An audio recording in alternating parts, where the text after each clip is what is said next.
যুক্তরাষ্ট্রের কাছে আর্জেন্টাইন সমর্থকদের বিশ্বকাপে নিষেধাজ্ঞার অনুরোধ। চলমান বিশ্বকাপে নিজ দেশের ১৩,০০০ সমর্থকের স্টেডিয়ামে প্রবেশ ঠেকাতে যুক্তরাষ্ট্রের কাছে সাহায্য চেয়েছে আর্জেন্টিনা সরকার। সন্তানদের ভরণপোষণে ব্যর্থ হওয়া এবং বিভিন্ন আইনি জটিলতা জড়িত থাকায় এসব সমর্থকের বিরুদ্ধে কঠোর অবস্থান নিয়েছে আর্জেন্টাইন সরকার। স্প্যানিশ সংবাদ মাধ্যম এএস-এর একটি প্রতিবেদন বলা হয়, যুক্তরাষ্ট্রের কর্তৃপক্ষ কাছে প্রায় ১৩,০০০ ব্যক্তির একটি তালিকা পাঠিয়েছে বুয়েনোস আইরেস। তালিকাভুক্ত ব্যক্তিদের বেশিরভাগের বিরুদ্ধে রয়েছে সন্তান ভরণপোষণ বা চাইল্ড সাপোর্ট বকেয়া রাখার অভিযোগ।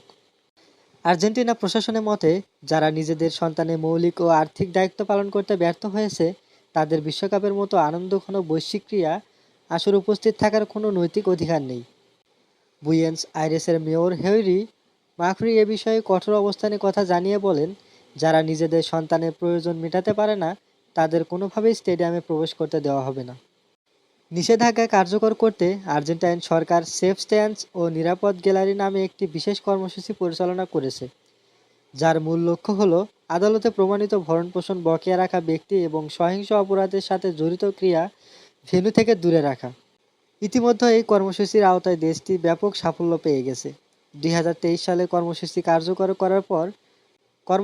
কার্যকর করার পর থেকে আর্জেন্টিনা ঘরোয়া ফুটবলে ১,৩২৮টি ম্যাচে প্রায় ৪০ লাখের বেশি দর্শককে যাচাই করা হয়েছে।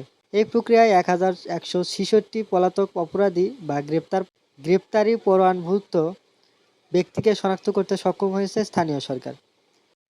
আর্জেন্টাইন সরকারের নেওয়া উক্ত পদক্ষেপটির উপরে অনেকেই সোশ্যাল মিডিয়ায় ক্ষোভ ঝেড়েছেন, আবার অনেকেই খুশি হয়েছেন।